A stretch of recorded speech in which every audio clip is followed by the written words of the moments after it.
Hello, everyone. Yes, I am where it looks like in a car, which probably looks slightly strange, but there is actually a story to this. I actually have to wait for a period of time to go into a presentation, so I'm visiting a different university, and it happens to be really noisy outside, and I really wanted to take an opportunity to make a video for the summary this week, and it's quiet in the car, and anyway, just before I head off to the coffee shop to do some other work, here I am. So it is actually as strange as it looks, but understandable when I tell the story, hopefully. Look, today, obviously, week five presentation started. It got off to a good start. Thank you to Chris and Ben for being the brave guinea pigs, but you both did a really brilliant job. And also, comments, made a start as well. Just a couple of comments on there, but particularly Dave Mitchell gave us a really excellent, very comprehensive comment, and Andrew sort of had to play around and showed us how to use the system. And I just want to let you know that it's all good, it's all working well. What you might notice is that when people comment, whether it's when people comment, it actually lengthens the size of the slide. So say there's an ongoing discussion on slide number 7, and the slide started, like, let's just say Chris's commentary on it, his own narration was 30 seconds, but then you end up with 5 comments. The slide might actually end up several minutes, or in the case of Dave Mitchell's fairly lengthy comment, the slide actually ends up quite long. But to listen to the presentation itself, you only need to look at what the person narrated.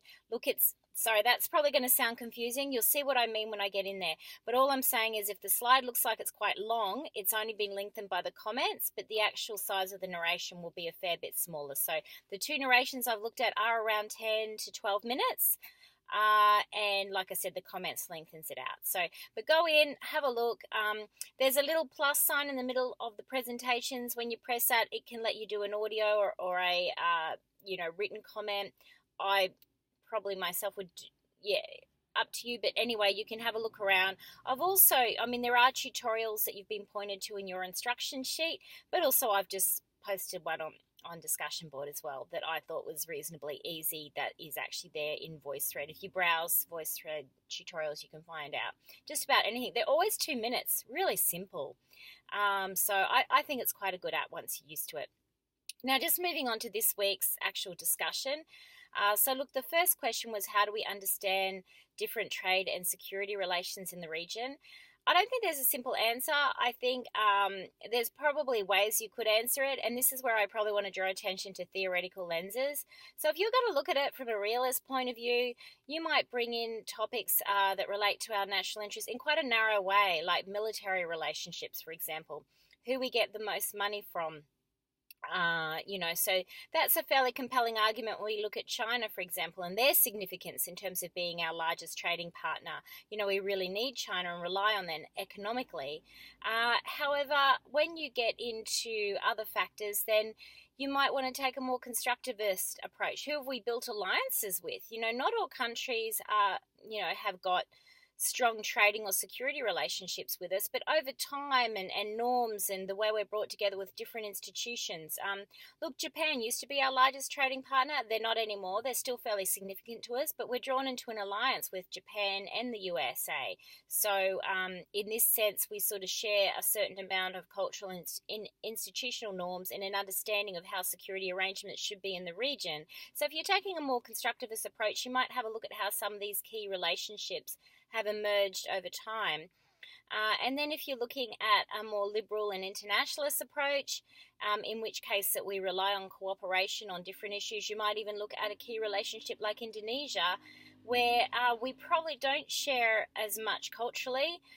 We don't have strong trade relationships. Security, yes, but really we're working with them a lot on issues such as immigration and counterterrorism. So we're taking a more liberal approach in terms of dealing with these transnational issues. So you probably have to look at it on a case-by-case basis, and certainly if you were doing it in the context of an essay, you probably want to decide on a theoretical lens. And really, you could argue almost about any relationship according to the theoretical lens. And then, of course, is the very compelling argument that the US is our key security relationship in the region. Definitely, we've wanted US to have an ongoing presence and to get involved in issues such as North Korea and to keep a presence on the Korean Peninsula, because that, we trust, I suppose, their way of thinking when it comes to security issues and the alliances they also have. And so that's something that we've wanted them to be, I suppose, our big brother in the region, and tying our own security interests to theirs. Then when it comes to issues though such as trade, obviously China is a really significant relationship, so we're sort of balancing those two relationships with one another.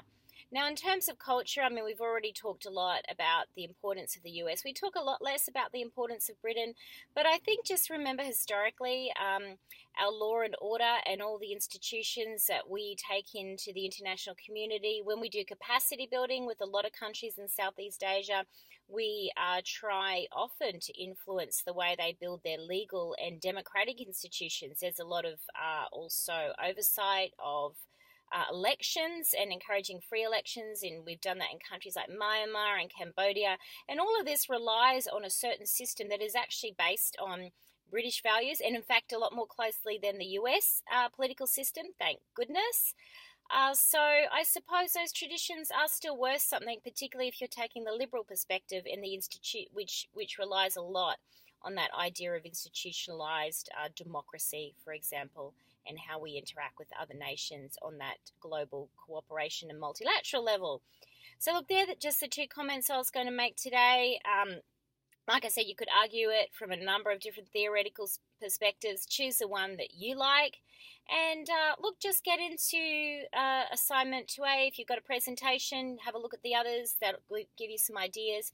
If you don't have a presentation, start commenting. I would recommend, for some good marks, try and have a thoughtful comment every week on one presentation. There'll be several, and I think you'll enjoy watching them, and hopefully they'll give you some good ideas in terms of your assignment. And certainly my critique and comments at the end is going to focus on preparation for assignment number 3, as well as obviously giving you the mark for the presentation itself. So, yep, good luck everybody. Don't forget your references do still need to be along the way. So if you've got graphs and data and information that you've taken from somewhere, just don't put it at the end. The person looking at it would need to know where that came from. Obviously, the first 2 presentations, they do get a bit of slack cut for them because they are the first ones off the block. But I just want to put that in as a reminder. Thank you. Have a good week, and I'll get out of the car looking probably odd to all the walkers and passers by. Have a good weekend. I'll still be here on discussion board over the weekend. And again, I look forward to your engagement on VoiceThread. Thank you, everyone.